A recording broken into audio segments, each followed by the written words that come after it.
Bien, bonjour à tous et à toutes, mes chers camarades. Je vous apporte le salut fraternel des syndicats de Sodial. Sodial, pour ceux qui ne le connaissent pas, c'est la première coopérative laitière de France avec 25% du lait collecté sur le territoire. Avec pour marque leader, et ça va vous parler dans vos frigos, Yoplait, Candia, Entremont, dont vous consommez à peu près tous ces produits dans la semaine. Je suis Frédéric Sossereau, coordonnateur pour le groupe pour le groupe Sodial et qui représente FO au niveau du groupe. Je tiens à remercier ici même l'équipe qui m'entoure, sans qui tout cela ne serait possible. Dans ce groupe, aux 8 entreprises et plus de 9000 salariés. Christophe Giraud, qui a parlé tout à l'heure, de la société Candia.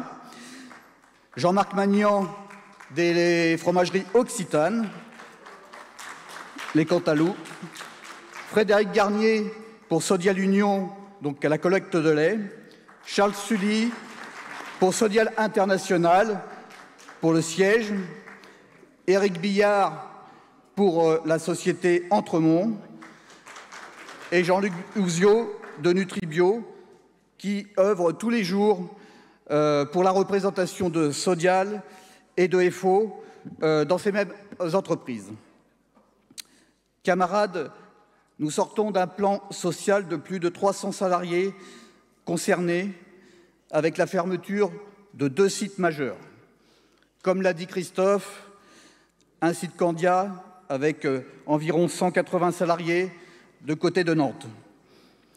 Et Candia, et Christophe, plutôt, a œuvré et a pris ses responsabilités dans cette négociation pour la tirer vers le haut. Voilà la situation de notre groupe en 2022, qui subit tous les 5 ans un PSE et la fermeture de 2 à 3 sites tous les 5 ans, je viens de le dire. Nous comptons actuellement 70 sites de production.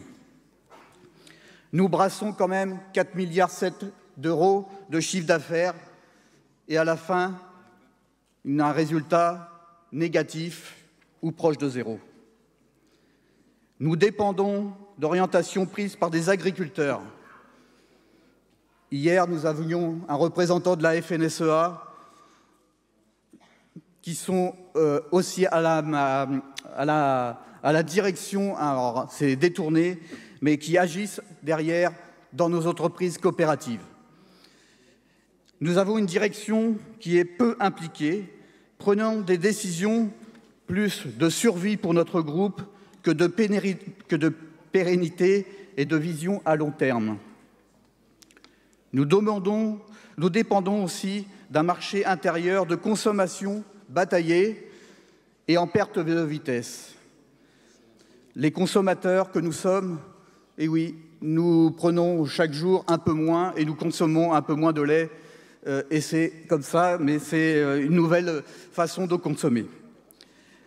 Depuis des années, cette gestion catastrophique entraîne des pertes par millions, des millions évaporés dans des infrastructures déjà en déficit, souvent à l'étranger, des mauvais investissements faits par notre groupe, des initiatives en retard sur des marchés porteurs, des investissements minimes avec des entreprises aux structures vieillissantes en France. Dans ce contexte, ce groupe est des plus fragiles. Depuis plus de 10 ans, les résultats courants sont autour de zéro, je vous l'ai dit précédemment, et voire négatifs pour les 3 dernières années. Et cette année s'annonce une année des plus noires de notre histoire, frôlant la limite d'un redressement économique, d'autres interprétant cela par un dépôt de bilan ou une future banqueroute. Et ce n'est qu'une continuité dans notre monde laitier en difficulté structurelle. Mes autres camarades pourront en parler éventuellement et ceux de Danone en sont concernés aussi depuis quelques années. Mes chers camarades, d'autres PSE dans notre monde laitier arriveront et FO y fera face. Notre secteur d'activité représente plus de 56 000 salariés.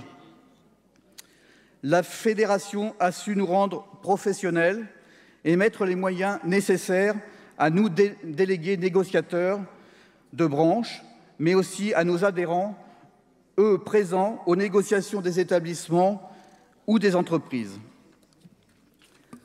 La FGTA a su rassembler, fédérer les entreprises du lait et nous souhaitons que cela continue et perdure. Notre convention annuelle en est le parfait exemple.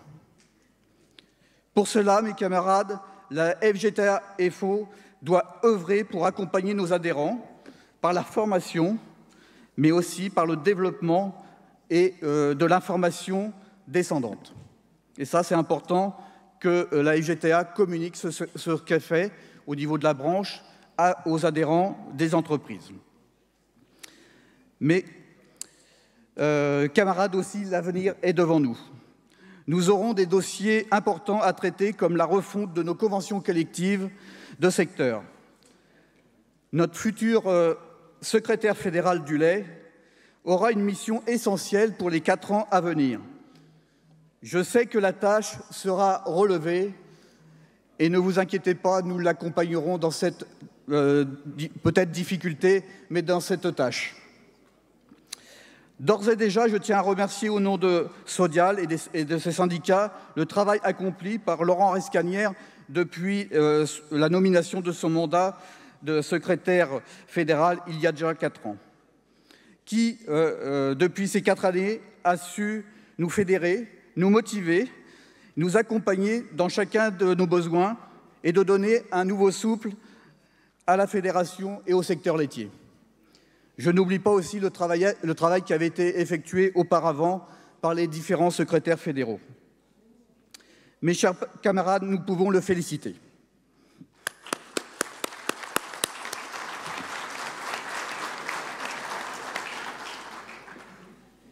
Nous pouvons aussi remercier Doyan qui, pendant toutes ces années, avec ses équipes, a su donner aussi un dynamisme à la fédération et mis les moyens à nous, adhérents. Nous te souhaitons, Doyan, un bon vent dans tes nouvelles fonctions de retraité.